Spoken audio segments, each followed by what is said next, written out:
I think what you were saying about this eye starting off with is really interesting, about vulnerability. Yeah, and like because the eyelid is aged, it does look an old eye. Yeah, and when I saw this the first time, I thought that was still the skin around the eye, which I thought was quite interesting with the textures. But then I realised it was becoming part of the architecture. Yeah. And I thought that was interesting because the space that it's filmed in is very, it's run down, it's nondescript, it's quite, it sort of looks neglected, doesn't it? Yeah, it's very like Cold War, and industrial. Empty. Yeah, industrial, yes, and empty. It feels, there's quite a lot of empty space. So it sort of like moves. I wonder whether that was deliberate then, to move from this that looks a bit like the skin around the eye, away to the architecture and then back again to him. I guess it's meant to be funny in a way. Yeah, it has got quite comical undertones, quite black comical. Yeah, but it's sort of. And he's very focused, isn't he? He's like he can't see, whether that's because he looks like he's got something on his face or it's hidden. Perhaps. I don't know. And he keeps. It's just like he doesn't want to be there, like he wants to be not seen. Yeah, he's running like a rat runs a lot. They keep to the wall, and the way he's black. Yeah. It's sort of. I wondered about this because he checks his pulse several times throughout the film, doesn't he? But I don't know what's that to do with. It's like is he trying to hide, become non-existent, because he checks it in his room later on as well, doesn't he? I'm wondering if it's about it's like. Is this real? Am I still alive? Sort of like that reality and the fragility of being conscious of being in a living hell. He's obviously wanting to disappear. Well, the eyes on both sets seem to be quite important with this look of horror. Yeah. And he's gone upstairs, but it's. He scuttles about, doesn't he? Do you think he thinks he's disappearing? So he's checking his pulse because he needs to see whether he's still there, whether he's got time or whether he's running out of time or something. Yeah, it could be. Yeah. You do wonder about the set, the scene, the architecture again, because his room's. It's obviously his room, but it's the way it is and set up on the walls is. Interesting. So he's checking his pulse again there. And hands as well. He uses his hands a lot in the room, doesn't he, with this movement going down. Yeah, and it's interesting how he's covered up, like you say, he's covered up his face. Perhaps it's the idea that he's covering up his face, but that people still see, something that's horrific about him. Yeah, so what would that be? Would it be a sense? Would it just be, what are they seeing? You do wonder, don't you? It's who he is, sort of if he's a known... person that even covered, without his identity, they still know who he is or what he is. The camera panning around's interesting. It's like eyes again, isn't it? There's this very strong sense of looking. Yeah. And being aware of now he's in the room and he can take everything off and look. And it looks like this part is sort of like closely looking around at his surroundings, almost like he's gauging it, isn't he? Yeah. Yeah, and it's interesting how the mirror is not flush to the wall, so the mirror's not actually looking at him, it's not being offensive to him. Yeah, that's right, actually. It's angled down, it is. So it's not threatening to him, and like the window is... And I guess the animals aren't threatening either, are they? No, which is interesting, now you say that. They're very unthreatening animals, just to even be there before... he takes them out. They're not. That's an interesting thought. And he's sort of like he's suddenly become aware of the window because he was there in the middle of the room, but now he's suddenly like he's thought, oh, window, and he's approaching it. But it's not really doing it. It's not doing anything, is it? When he pulls the blind down, it's not doing anything. It's like whatever he's doing still isn't solving the issue. That the blind is ripped. It's got holes in it. So things are still going to be able to seen as it's sort of, and then even by pulling the veil curtains, they're still you're able to see through them to an extent. It's only limiting. And it's like he's suddenly become aware. Although he pounded around the room earlier on, it's like he's suddenly becoming aware of things as he walks around the space. So although he must have been aware that when the mirror was there, he suddenly came across it. It was like, oh, I've got to do something about that. He's hiding as he goes past the window. And how the camera's only seeing the back of him, we don't see the front of him very much. There's the hands again.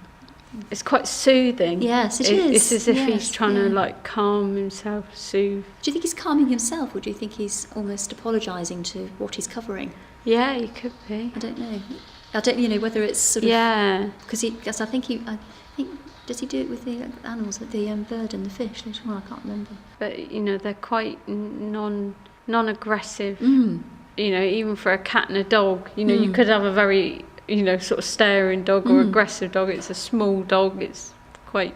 This is a bit sort of interesting because this bit's sort of funny. Yeah. Which sort of... I'm not sure pans with the rest of the film a bit, really, because although it is sort of light-hearted, this bit's sort of slightly funny in the piece, isn't it? Because it's it's a bit slapstick.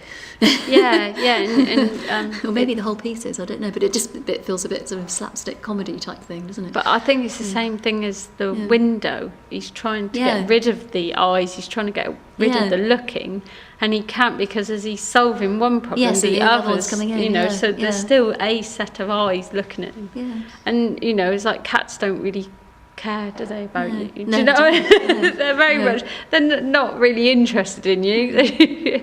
But it's definitely this eyes thing, because of the camera then was always panning back to the animal's eyes again, wasn't it? And also, if this is his flat, then those are his animals. So that there's that disconnection emotionally from his animals. It's like something's happened, because they were obviously all there. What we were talking about earlier, the animals were there. Yeah. Something seems to have triggered his rush back, to this and into a room where those animals were always there. And this is interesting. This chair, because they're like eyes, and he's obviously, I don't know whether he's just not sure about them, whether he's clocked it, because they keep the camera pans into these two holes in the chair, doesn't it, quite a lot from now on in. That's a weird picture. it reminds me a bit of like a warlock, with the the pointed tip on the hood, and the eyes again. Painting on the walls a bit. But it's like that he has solved. He's got rid of that staring at him. But he can't quite. You're right about this. Can't quite do it each time, because again there was one of the eyes left. Yeah. So in theory it was still there to look, wasn't it? So, and you're right with the animals and the window and that. He just can't quite stop it. Yeah. I think that's right. And that made me laugh. Like eyes on the folder. I thought, you can imagine when you're sort of. That he's just thinking everything's looking at him, and everything's I don't know, maybe judging him, criticising him. And I thought that parrot's eyes looks almost human. Like a human element to the eye, from that first eye that we saw, the close-up of the eye. And he takes it to the extreme of even the goldfish is out to look at him, and sort of. This sort of, what are they looking at? What does he think they're looking at? What's he trying to hide from? Have these photos triggered? Because this is sort of his life in these photographs, isn't it? It's like his whole his life that he's trying to get rid of too. I wonder if it's a sort of like judgment day, and he's sort of feeling that everyone's judging him, like you say with the photos in the folder. It's like his life story, and then he doesn't like what he's become. But do you think it's sort of linked into the environment that he's in as well? Because everything seems to be decaying and empty. The whole set does as well, and he's on his. Doesn't seem to be. There's only the three other characters in it, weren't there? And it seems to be empty and I don't know, sort of falling apart and fragile and disintegrating. There's the hands again. So perhaps it's maybe it is a self-reflection of his life, of what he's become. I know when I saw this in the seminar, I thought that sort of when he sat down on his chair and after these photographs, I thought that was him. He was going to die. I thought this was him setting himself up to sort of like quietly disappear. But he doesn't. The film doesn't do that, does it? It's just he just can't seem to escape from people looking at him.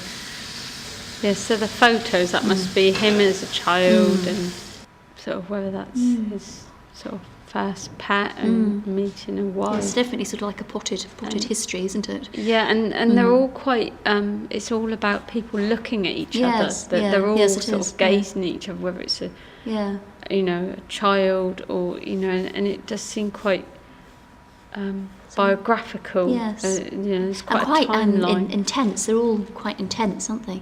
Yeah, and that's him and just looking out. So there's a difference in that picture, because all the others were people looking at each other, but this one's not. It's all of a sudden that's the end. That's him. Now, isn't it? And like as when he was holding the picture of the child, and he sort of smoothed the paper like endearingly, and then now he's just ripping them all up as to say, well, that's all gone. It's no longer. And where is that person who had that life? This is very sad. Yeah, I sort of you get the feeling that he wants it to come to an end. As if he.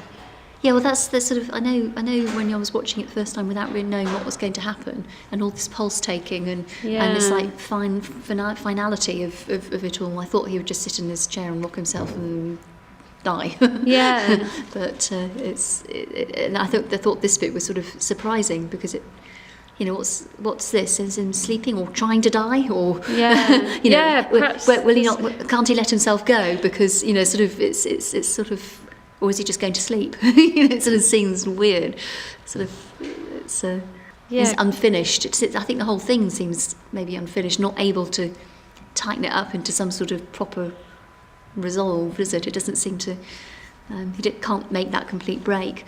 Yeah, and like you say, you almost feel like he's died, and then he gets startled. It's and this. That's him. So I imagine that's him. So it's like the self-reflection. Yeah, because this is the look that the other three people had. Yeah. Wasn't it? This. Yeah. So what's this? Yeah. So I can't believe his hands again. Wondering, if it's some sort of self-reflection, and that he's looking onto what he's become, his final mark on life, and he just can't bear to see it. I sort of feel there's a beginning of a story that came before. Yeah. For him to get to this. Yeah. I don't know. And it's back to the eye again to finish.